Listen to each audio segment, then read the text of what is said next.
प्रिय छात्रों, आज मैं आपको बहुत ही महत्वपूर्ण यूनिट सेकंड पढ़ाऊंगा, बिलियन। तो सबसे पहले आता है बिलियन किसे कहते हैं। विलय तथा विलय के समांगी तथा पारदर्शी मिश्रण को बिलियन कहते हैं। अब बिलियन आपका अगर अवस्था के आधार पर देखें, आपने पढ़ा है द्रव्य की आपकी 3 अवस्थाएं होती हैं, ठोस, द्रव और गैस। तो देखें अवस्था के आधार पर बिलियन कितने प्रकार के होते हैं। तो अवस्था के आधार पर अगर देखें तो बिलियन 9 प्रकार के होते हैं। पहला आपका जैसे ठोस, सॉलिड और ठोस का मिश्रण एक प्रकार। दूसरा प्रकार ठोस और द्रव का मिश्रण। तीसरा ठोस तथा गैस का मिश्रण। चौथा द्रव तथा ठोस का मिश्रण। पांचवा द्रव तथा द्रव का मिश्रण। छठा द्रव तथा गैस का मिश्रण। सातवां गैस तथा ठोस का मिश्रण।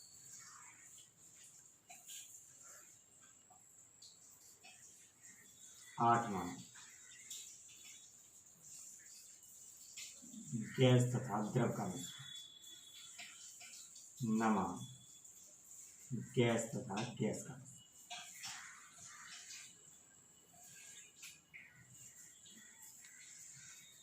तो बिलियन किसे कहते हैं और अवस्था के आधार पर आपका बिलियन है वो 9 प्रकार का होता है। ठोस और ठोस, ठोस और द्रव, ठोस और गैस, द्रव और ठोस, द्रव और द्रव, द्रव और गैस, गैस और ठोस, गैस और द्रव और गैस और गैस।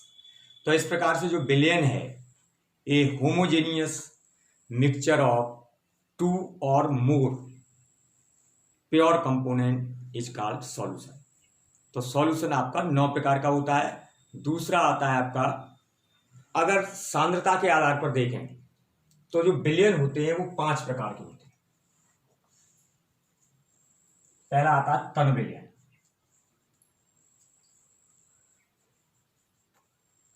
तन billion dilute solution.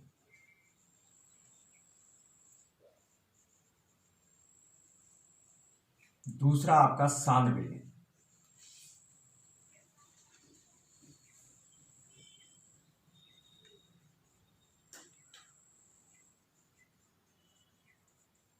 Concentrated solution, तो ये सांद्र विलयन।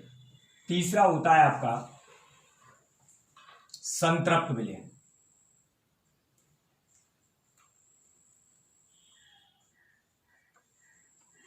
Saturated solution. Saturated solution. चौथा है आपका अति संतृप्त विलयन।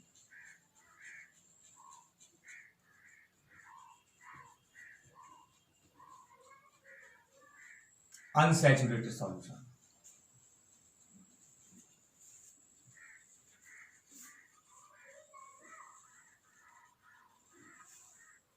पांचवा होता है आपका मानक विलयन, स्टैंडर्ड सॉल्यूशन।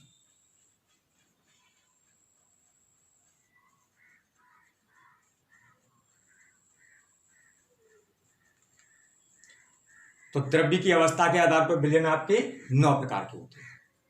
अब आता है आपका सांद्रता के आधार पर। तो पहला आता है तन विलयन, जिसमें विलय की मात्रा विलायक की तुलना में बहुत कम होती है। ऐसे विलयन को हम क्या कहते हैं?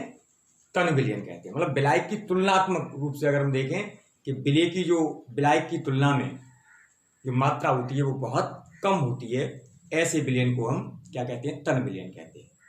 दूसरा आता है कंसंट्रेट सॉल्यूशन, सांद्र विलयन, जिसमें विलय की मात्रा अगर हम तन विलयन की तुलना करें तो विलय की मात्रा क्या होती है? अधिक होती है।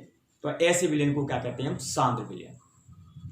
तीसरा आता है संतृप्त, सैचुरेटेड हाइड्रो वो संतृप्त सॉल्यूशन, सैचुरेटेड सॉल्यूशन, एक निश्चित ताप पर जिसमें विलेय की और अधिक मात्रा न घोली जा सके, ऐसे विलयन को हम क्या कहते हैं? संतृप्त विलयन कहते हैं। एक निश्चित ताप पर विलेय की जिसमें और अधिक मात्रा न घोली जा सके, उस विलयन को हम क्या कहते हैं? संतृप्त विलयन कहते हैं। नेक्स्ट आता है अति संतृप्त विलयन, अनसैचुरेटेड सॉल्यूशन। अति संतृप्त विलयन क्या है? जिसमें कि संतृप्त करने के लिए जितनी मात्रा चाहिए उससे अधिक मात्रा जब किसी सॉल्वेंट में घुल जाती है तो एट पर्टिकुलर टेम्परेचर, तो वो सॉल्यूशन आपका अति संतृप्त विलयन कहलाता है, जिसमें संतृप्त विलयन के लिए जो आवश्यक मात्रा है उससे अधिक मात्रा विलायक में घुली हो, तो ऐसा विलयन क्या कहलाता है? आपका अति संतृप्त विलयन कहलाता है। पांचवा आता है मानक विलयन, या जिसे कहते हैं स्टैंडर्ड सॉल्यूशन। स्टैंडर्ड सॉल्यूशन क्या होता है? अभी तक आपने 4 विलयन पढ़े, इसमें आपकी मात्रा न विलेय की पता है आपको, न विलायक की पता है। इसमें मैंने बता दिया टन विलयन में क्या होती है, बहुत कम मात्रा होती है, लगभग 1 से लेकर 15% तक होती है। फिर आपकी सांद्र में 40% हो सकती है, 50% हो सकती है, 80% हो सकती है। तो ये सांद्र विलयन हो गया, संतृप्त विलयन, असंतृप्त विलयन। लेकिन स्टैंडर्ड सॉल्यूशन आपका वह विलयन होता है जिसमें विलेय तथा विलायक दोनों की मात्रा आपको ज्ञात होती है। जैसे आपने 10 ग्राम विलेय को आपने 100 ग्राम विलायक में घोला, तो इसमें विलेय की भी मात्रा ज्ञात है और विलायक की मात्रा भी ज्ञात है, तो आपका यह विलयन क्या कहलाएगा? आपका मानक विलयन कहलाएगा। तो ये रहा आपका विलयन किसे कहते हैं और विलयन कितने प्रकार के होते हैं। अवस्था के आधार पर आपने पढ़ा विलयन 9 प्रकार के होते हैं, और मात्रा के आधार पर या सांद्रता के आधार पर आपने देखा विलयन कितने होते हैं? 5 प्रकार के होते हैं। अब आगे आता है इसमें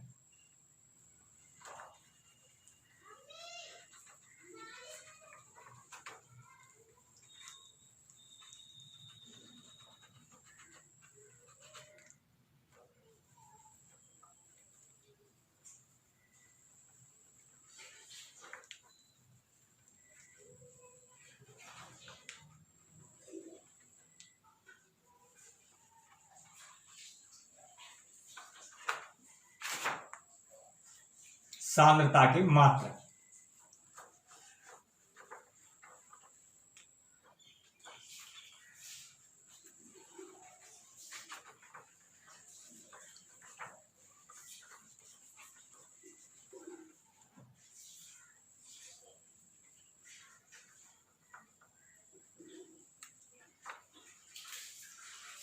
सांद्रता की मात्रक का अर्थ होता है कि सांद्रता को हम किस रूप में माप सकते हैं, किस रूप से ज्ञात कर सकते हैं।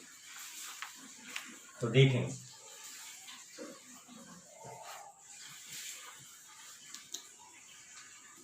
पहला आता है आपका वेट फ्रैक्शन या भार प्रतिशतता।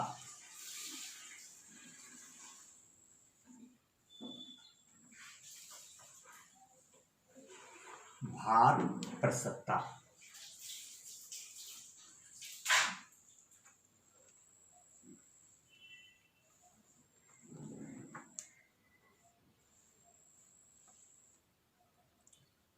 भार प्रतिशतता क्या होती है? जिसमें विलेय की मात्रा भी किसमें हो? ग्राम में हो, और जो विलयन है उसकी मात्रा भी क्या हो? ग्राम में हो।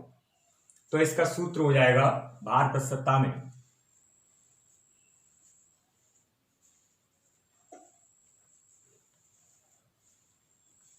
वेट फ्रैक्शन बराबर होता है wait of solute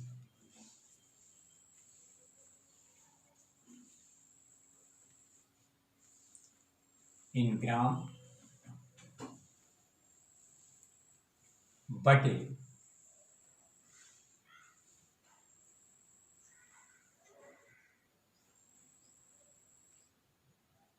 wait of solution in gram गुणा 100। प्रतिशतता कितने में निकालते हैं? 100 पे, तो गुणा क्या हो जाएगा? 100।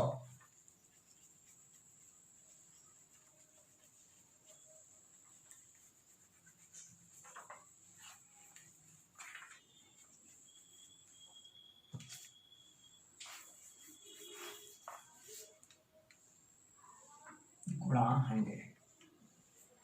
तो भार प्रतिशतता क्या है? Weight fraction, weight of solute in gram बटे weight of solution in gram गुणा 100। दूसरा आता है वॉल्यूम फ्रैक्शन, वॉल्यूम फ्रैक्शन या आयतन प्रतिशतता।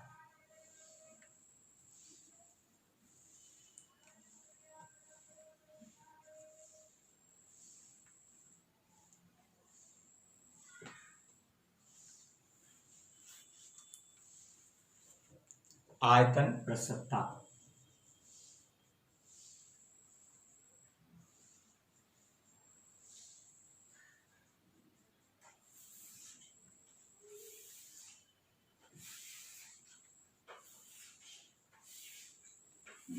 Volume fraction. देखिए जैसे इसमें नाम क्या है? भार प्रतिशतता। तो इसमें विलेय की मात्रा भार के रूप में ली थी, ग्राम के रूप में ली थी, और विलायक की मात्रा भी किस में ली थी? ग्राम के रूप में ली थी। जब ये आयतन प्रतिशतता होगी तो आयतन प्रतिशतता का मतलब क्या है? वॉल्यूम लेना पड़ेगा।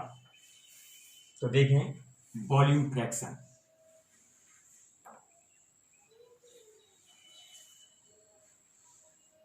ये बराबर होगा volume of solute in ml बटे वॉल्यूम ऑफ सॉल्यूशन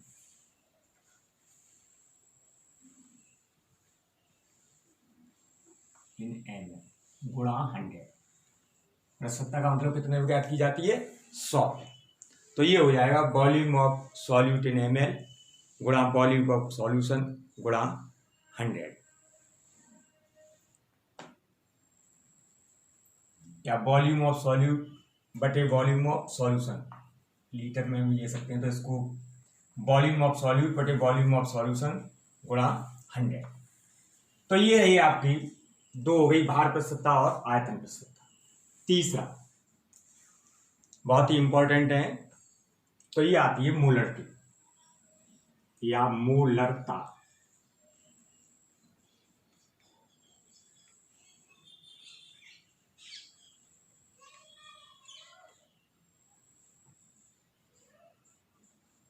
क्या होती है? मोलरता या मोलरिटी किसे कहते हैं? तो 1 लीटर आयतन में उपस्थित विलेय के ग्राम अणुओं या मोलों की संख्या उस विलयन की मोलरता कहलाती है, और मोलरता को हम कैपिटल M से व्यक्त करते हैं।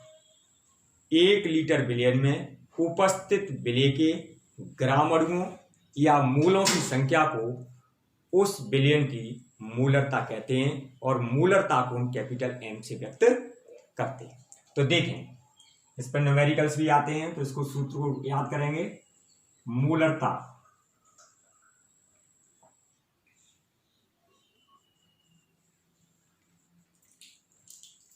ये बराबर होता है विलेय के मोलों की संख्या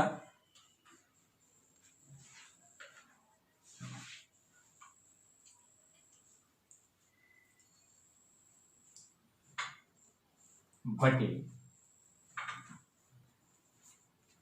विलयन का आयतन लीटर में। विलयन का आयतन किसमें हो? लीटर में। मोलरता बराबर क्या होती है? विलेय के मोलों की संख्या बटे विलयन का आयतन लीटर में।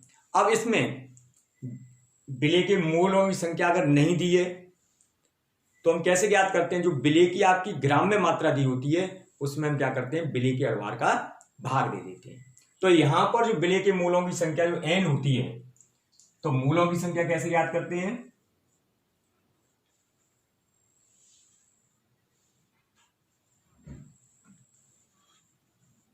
मोलों की संख्या n ये बराबर होती है W/N।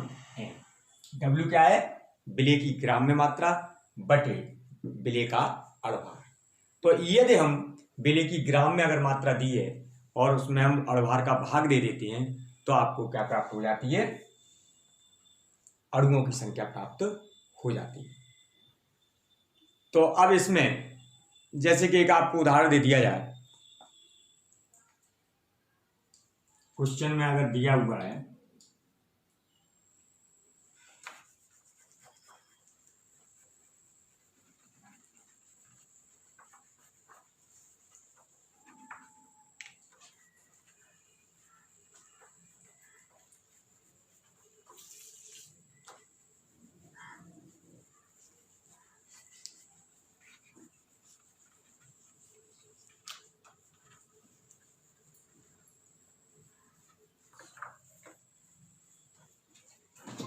अब मूलरता पे न्यूमेरिकल देखते हैं। अगर मान लो आपको क्वेश्चन दे दिया गया कि 5.85 ग्राम NaCl को 500 ग्राम जल में घोला गया,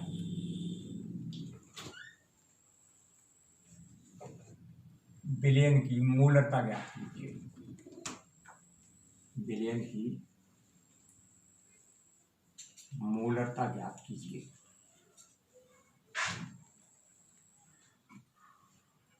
ये क्वेश्चन है। अब इसमें क्या दिया है, 5.85 ग्राम NaCl। तो NaCl क्या है, विलेय है, तो आप लिखेंगे इसमें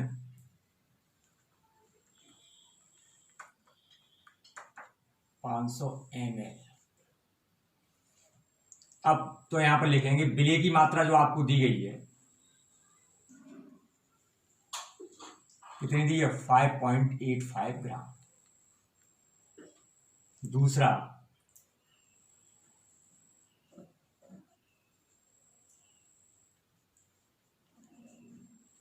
आयतन कितना दिया, 500 मिलीलीटर। अब सूत्र क्या होता है मूलरता का, m बराबर होता है विलेय के मूलों की संख्या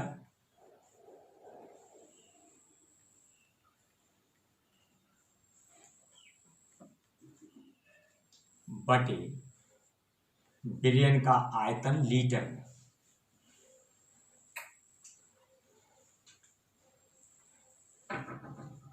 विलयन का आयतन लीटर।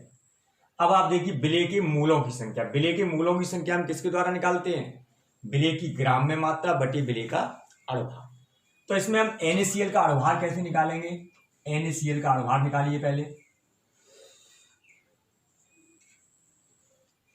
Na का कितना होता है, परमाणु भार 23, Cl का कितना होता है 35.5, कितना हो गया अणुभार 58.5।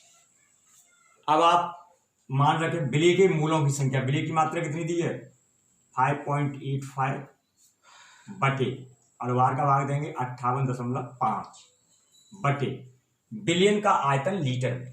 विलयन का आयतन कितना किसमें दिया है, ml में। तो ml को अगर हम लीटर में चेंज करेंगे तो क्या करेंगे, 1000 का भाग देंगे।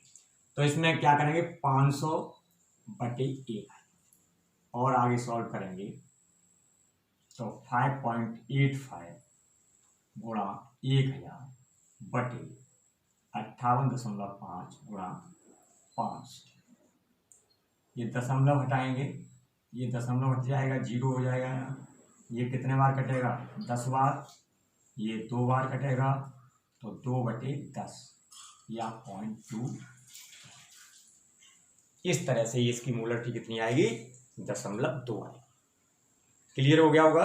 तो इस तरह से इन पर सांद्रता के मात्रक पर न्यूमेरिकल्स पूछे जाते हैं। तो ये रही आपकी मूलरता। दूसरी आती है इसमें, बहुत ही इंपॉर्टेंट है, नॉर्मलता।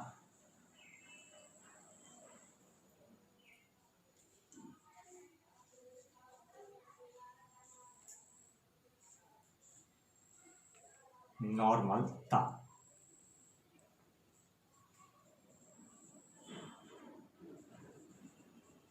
नॉर्मलिटी।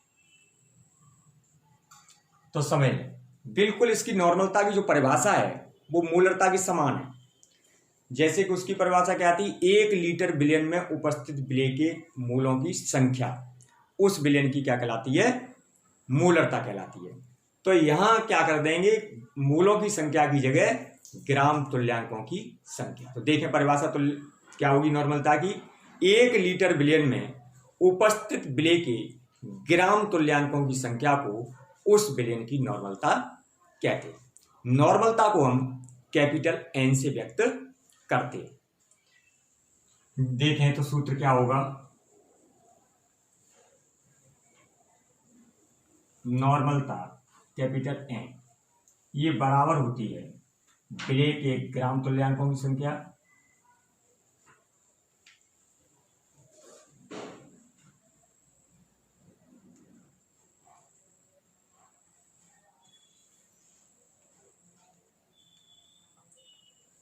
बटे विलयन का आयतन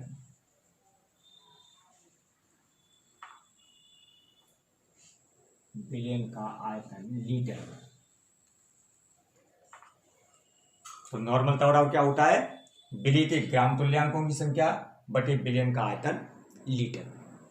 न्यूमेरिकल्स जो आते हैं उसमें ग्राम तुल्यांकों की मात्रा नहीं दी होती है, विलय की मात्रा ग्राम में दी होती है। तो अगर विलय की मात्रा ग्राम में दी हुई है तो आप किस तरह से ज्ञात करेंगे।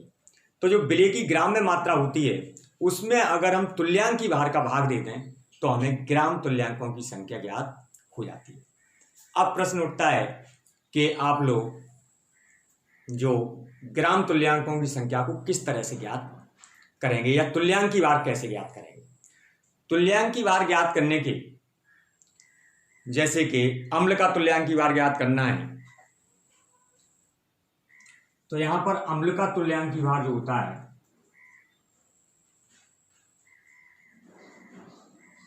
उसके लिए सूत्र होता है अम्ल का अणुभार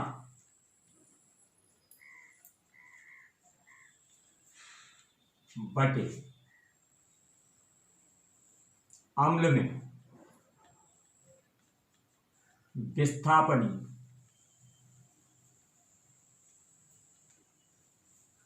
हाइड्रोजन परमाणुओं की संख्या।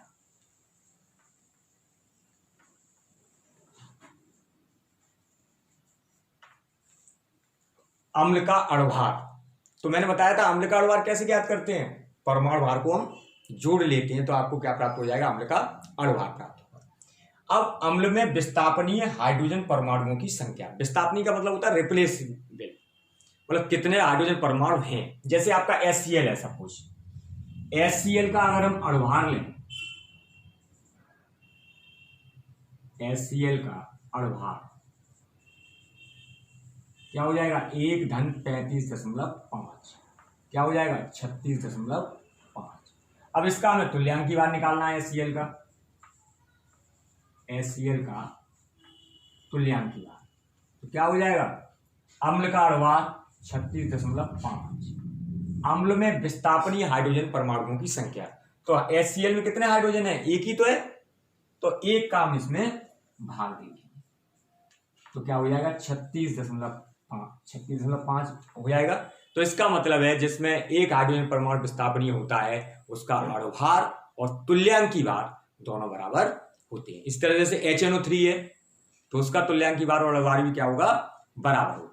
लेकिन अगर इसी जगह पे H2SO4 हो तो H2 हाइड्रोजन परमाणु H2SO4 में कितने हैं, 2, तो उसके अणुभार में हम 2 का भाग देकर क्या कर लेंगे, तुल्यांक की भार ज्ञात कर लेंगे। ये तो रही अम्ल की बात, अम्ल का आप तुल्यांक की भार ज्ञात कर सकते हैं।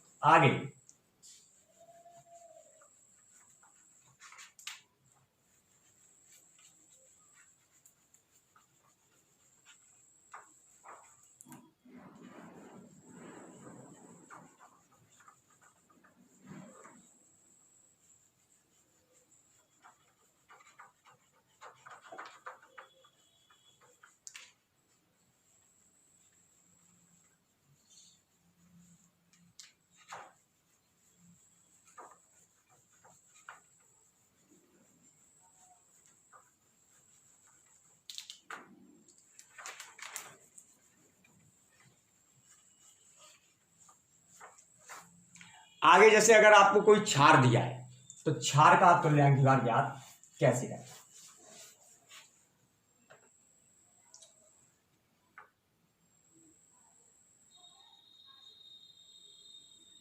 क्षार का तुल्यांकी भार। ये बराबर होता है क्षार का अणुभार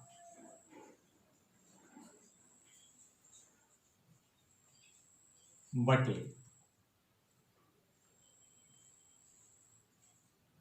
क्षार में उपस्थित या विस्थापनीय OH मूलकों की संख्या। क्षार में विस्थापनीय या आपकी उपस्थित OH मूलकों की संख्या।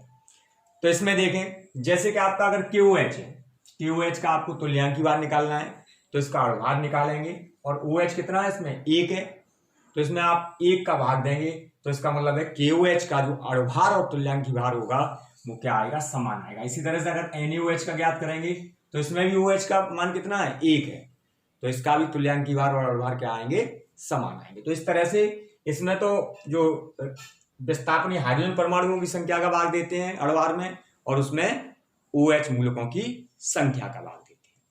इसी क्रम में अगर कोई लवण दिया है, साल्ट दिया हुआ है, तो उसका तुल्यांकी भार कैसे ज्ञात करेंगे, तो लवण का जो तुल्यांकी भार है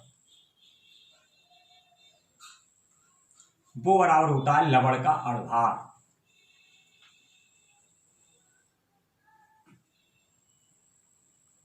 बटे लवण में धन अथवा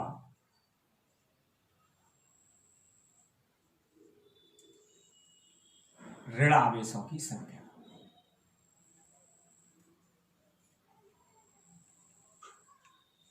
जैसे आपका NaCl लवण है तो NaCl का आयनन करेंगे तो आपको क्या प्राप्त होगा, Na प्लस आयन और Cl माइनस। तो यहाँ पर NaCl का अणुभार ले लेंगे, लवण NaCl का अणुभार, इसमें धन अथवा ऋण आवेश क्या होते हैं, बराबर होते हैं। तो आप इसमें अगर 1 का भाग देंगे तो इसका मतलब है NaCl का अणुभार और तुल्यांकी भार क्या आएंगे, बराबर आएंगे। इसी प्रकार से अगर जैसे Na2CO3 है तो ये क्या देगा 2Na प्लस आयन और CO3 माइनस आयन। इसमें धनावेश कितना है 2 और ऋणावेश भी कितना होगा, बराबर होगा 2 होगा। तो इसका जो तुल्यांकी भार होगा वो अणुभार का आधा होगा क्योंकि हमें 2 का भाग देना है। तो ये रही आपको तुल्यांकी भार आप लोग किस तरह से ज्ञात करेंगे। तो नॉर्मलिटी में आपको तुल्यांकी भार की जरूरत पड़ेगी तो इन सूत्रों को याद कर लें और आप इसके न्यूमेरिकल्स निकालेंगे। नेक्स्ट अब इसमें सांद्रता के मात्रक में आगे आता है मोललता।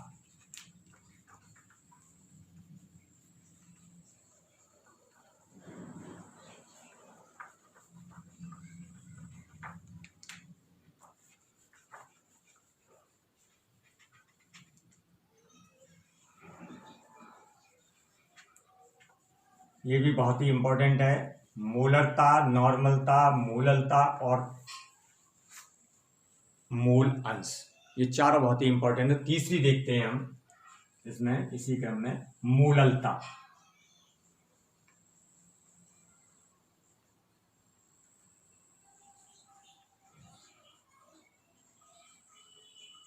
मोलल्टी।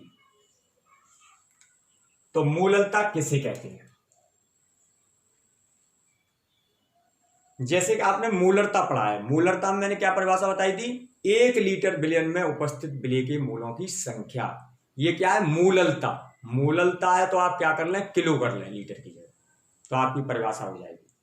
तो इसकी परिभाषा क्या होगी, 1 किलोग्राम विलायक में उपस्थित विलय के ग्राम अणुओं या मोलों की संख्या को क्या कहते हैं, मोललता कहते हैं। और मोललता को हमेशा हम स्मॉल m से व्यक्त करते हैं। तो देखें इसका सूत्र क्या होगा, मोललता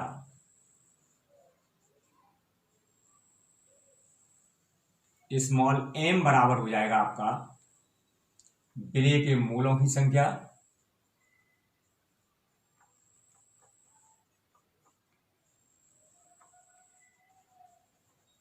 बटे विलायक का भार किलोग्राम।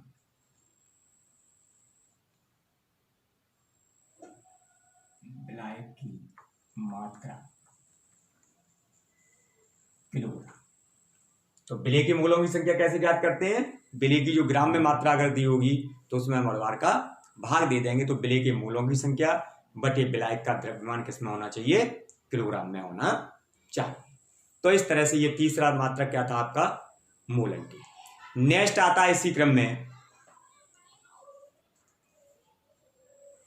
मूल अंश, या इसे मूल प्रभाज भी कहते हैं। मूल अंश,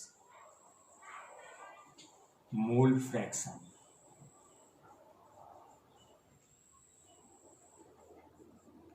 मोल फ्रैक्शन किसे कहते हैं, जैसे कि आपको जो हमारे विलयन बनता है वो विलेय और विलायक का समांगी मिश्रण होता है। तो विलयन में आपके मुख्यतः दो अवयव उपस्थित रहते हैं, एक तो आपका विलेय रहता है और दूसरा विलायक रहता है। तो ये जो है, जो मोल अंश है वो क्या है, एक अनुपात है। तो किसी विलयन में उपस्थित किसी अवयव के मोलों की संख्या तथा विलयन में उपस्थित कुल मोलों की संख्या के अनुपात को,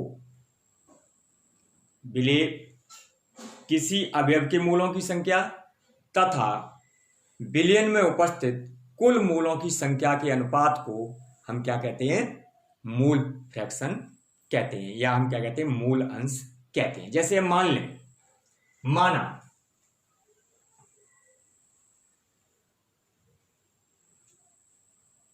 एक अवयव मान लो है विलेय है, माना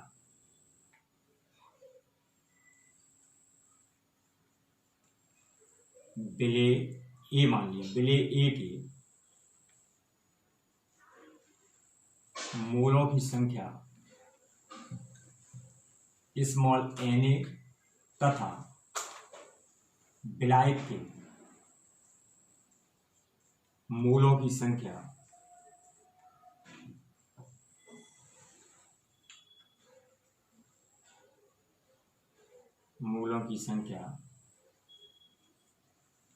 एन बी है। तो मतलब हमारे विलयन में दो अवयव उपस्थित हैं, एक विलेय और विलायक। तो दोनों की मूलों की संख्या हमने मान ली, एक की एन ए है, दूसरा हमारा विलायक क्या था, बी था, जिसके मूलों की संख्या क्या है, एन बी है।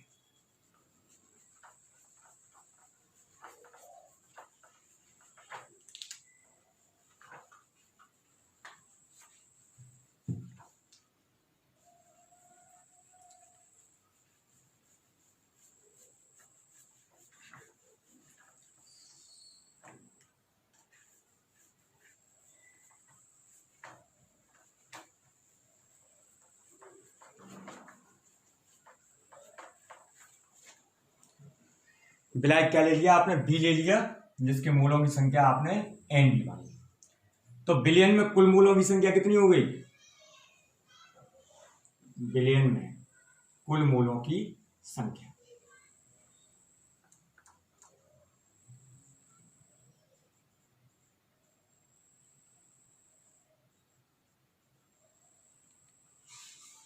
एन ए धन एन बी। अब इसमें दो भाग माने हैं, तो दोनों का जो मूलक प्रभाज होता है या मूल अंश होता है वो क्या होता है, उसके लिए अलग अलग सूत्र होता है। जैसे अब आपको मान लो विलेय का मूलक प्रभाज निकालना, विलेय मूल अंश, इसे हम x से रिप्रेजेंट कर देते हैं। तो a डेरिवेटिव का तो क्या कर देंगे इसे x ऑफ a का मूल अंश। तो ये बराबर सूत्र क्या होता था, जिस विलेय का अगर मूल अंश है तो जिसका मूल अंश निकालते हैं उसके मूलों की संख्या ऊपर होती है। तो सूत्र क्या होगा, विलेय के मूलों की संख्या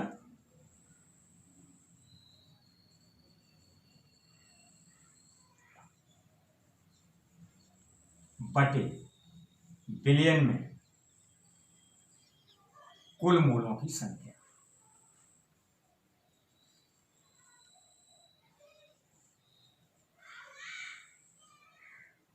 तो यहां से एक्स ए बराबर क्या हो जाएगा, विलेय के मूलों की संख्या क्या मानी थी हमने, एन ए। तो एन ए अपॉन कुल मूलों की संख्या N A plus N B. तो ये सूत्र हो गया आपका।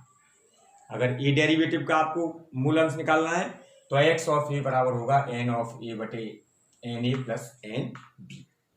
अब इसी तरह से अगर ब्लैक के मूल अंश निकालना है, एक्स ऑफ बी निकालना हो, तो सूत्र क्या हो जाएगा, एक्स ऑफ बी बराबर होगा एन ऑफ बी, बी के मूलों की संख्या बटे कुल मूलों की संख्या, तो वही आएगी N A plus N B.